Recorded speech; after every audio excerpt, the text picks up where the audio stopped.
Ariketa honetan, zati algebraiko hauek simplifikatuko dugu. Eta horretarako, bai zenbakitzaile eta bai izendatzailea faktorizatuko dugu lehenengo. Bai? Polinomioak faktorizatuko dugu. Horretarako, jarraituko dugu, hemen idatzi dugu zan pausoak. Lehenengo biderkagai komuna aterako dugu, aztertuko dugu laburbidezko formulen bidez, ia faktorizatu aldugu zan polinomioak, bigarren mailako formularekin deskonposatuko dugu bigarren mailako polinomioak, eta azkenik, Ruffin irabiliko dugu. Guazen ba. Orduan, lehenengoa, izango litzateke. Zenbakitzailea faktorizatu eskero, biderkagai komun aterako geunke, x bider x karratu, ken bi x gehi bat, zati, x karratu, ken bat. Bale, biderkagai komun atera ostean, aztertuko gendu zen laburbidezko formulak. Orduan ikusten dugu zenbakitzailean daukagula kenketaren karratua, hirugai dekogu zanez eta bata minusarekin agertzen denez, izango litzateke, x ken bat karratu. Eta izendatzailean, x karratu, bider batuketa, bider kenketa laburbidezko formularen bidez. Orain ja, simplifikatuko geunke. X ken bat, zati x ken bat, x zati x, orduan daukagu. X ken bat, zati x, bider x, gehi bat. Hori izango litzateke emaitza, eta kontestuaren arabera, batzutan interesatzen jako izendatzailea ere biderkatzea, orduan x karratu, gehi x. Urrengoa. Zenbakitzailea faktorizatuta daukagu, dagoan bezala, utziko geunke, eta izendatzailea, hirugarren mailako polinomio bat, printzipio Ruffinen bidez egingo geunke, baina aztertzen badugu lehenago ia biderkagai komun ateraldugun, errestuko genduan, ez? X karratu, ken bi x gehi bat. Horrengo pausa izango litzateke aztertzea laburbidezko formulak, eta baita daukagu, izendatzailean x karratu, ken bi x gehi bat.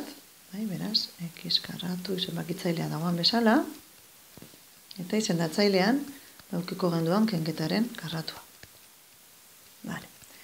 Eta orain ja, simplifikatzen dugu, zenbakitzailean x ken bat beriru eta izendatzailean berbi, beraz, geratzen jaku x ken bat, eta x karratu zati x, x. Beraz, emaitza, x bider x ken bat.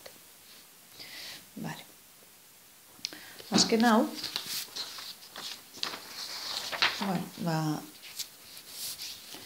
zenbakitzailean biderkagai komun aterako geunke bi x karratu, biderkatzen dagoela x ken bi.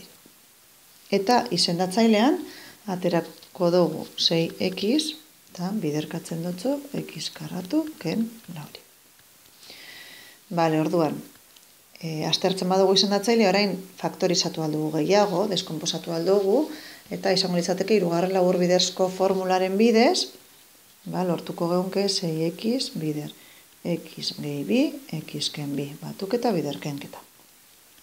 Baina, deskonposatuta daukagula, orain simplifikatuko geunke, eta kasu honetan, bi 6-ren izango litzateke herena, x karratu zati x geratuko litzateke x zenbakitzailean, x ken bi zati x ken bi bat, beraz, emaitza x zati 3 bider x gehi bi.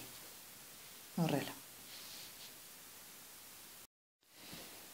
Ariketa honetan, zenbakitzailea aztertzen badugu, ikusten dugu bigarren mailako polinomio bat dela, baina laburbidezko formulen bidez ezin dugu faktorizatu. Beraz, erabiliko duguna izango da bigarren mailako ekuazioa.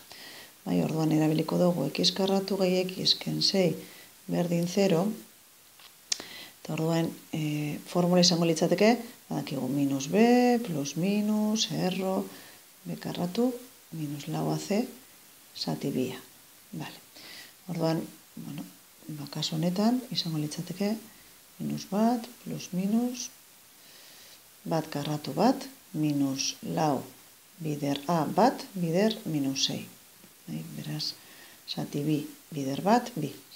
Beraz, hemen lortzen dugu, minus bat, plus minus, bat gehi hogeta lau, hogeta bost, erro hogeta bost, zati bi. Orduan, minus bat, plus minus bost, zati bi.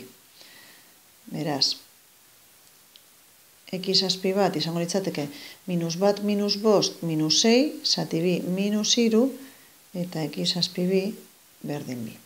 Horrek zer esan nahi dau?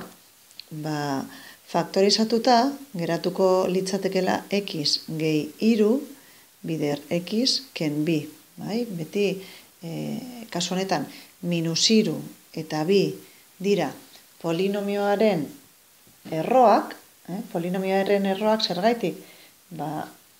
Polinomioaren zenbakizko balioa x minus iru eta x minus birekin zenbakizko balioa 0 dalako. Orduan, lortzen dugu x gehi iru eta x ken bi direla polinomio horren zatitzaileak. Eta horrela, faktorizatuta idatziko geunkeia x gehi iru bider x ken bi. Eta izendatzailean, laburbidezko formularen bidez, hirugarren laburbidezko formularen bidez, deskonposatuko geunke batuketa biderkenketarekin. X ken bi bider x gehi bi. Faktorizatuta dagoala, simplifikatu aldugu, x ken bi zati x ken bi bat, eta x gehi iru zati x gehi bi. Eta hemen ja ezin dugu ezer simplifikatu gehiago, ze hau nahiz eta batzutan ikusten dugu zenbakitzailean eta zenbakitzailean x daukagula, badakigu simplifikatzeko biderkagai komun bezala agertu behar dela. Eta hemen batuketa baten barruan dagoz, beraz ezin dugu simplifikatu. D. Den, hasiko gara zenbakitzailearekin. Zenbakitzailea, biderkagai komuna bi izango litzateke, orduan bi bider x karratu gai bat, eta izendatzailea, daukagu hirugarren mailako polinomio bat. Printzipioz, Ruffinirekin besterik ezin dugu deskonposatu, ezta? Orduan, Ruffiniren bidez, aztertzen dugu ia zeintzuk izan aldire polinomioaren erroak. Eta horretarako aztertzen dugu azkenengo gaia, gai askea. Orduan, polinomio horren erroak izan aldire bat edo minus bat. Orduan, egiten badugu Ruffiniren bidez, ateratzen dugu koefizienteak, eta izango dire bat, minus bat, bat, eta minus bat. Probatuko dugu bat erroarekin, orduan, bat bider bat, 0, 0, bat, 0. Lortu dugu ondarra 0 izatea. Orduan, honekin ikusten dugu, deskonposatzen dugula hasierako polinomioa, x ken bat, hemen erroa bat dalako, eta zatidura da x karratu gehi 0x gehi bat. Beraz, lortu dugu, deskonposatzea polinomioa, x ken bat bider zatidura, x karratu gehi bat. Eta, kasu honetan, ezin dugu deskonposatu gehiago, eta landa guztiz ere, ikusten dugu zenbakitzailean eta izendatzailean polinomio berdina biderkagai bezala agertzen dela, beraz, x karratu gehi bat, zati x karratu gehi bat, simplifikatzen dugu, eta emaitza izango litzateke, bi zati x ken bat. Eta azken zatiki algebraiko hau, simplifikatzeko, faktorizatzen dugu zenbakitzailea, eta lehenengo pausua biderkagai komuna aztertzea. Biderkagai komuna izango litzateke 6, beraz x karratu, ken x, ken bi. Eta izendatzailean, biderkagai komuna izango litzateke 3x. Biderkatzen dutxo x karratu, ken lau, x, gehi, lau. Orduen,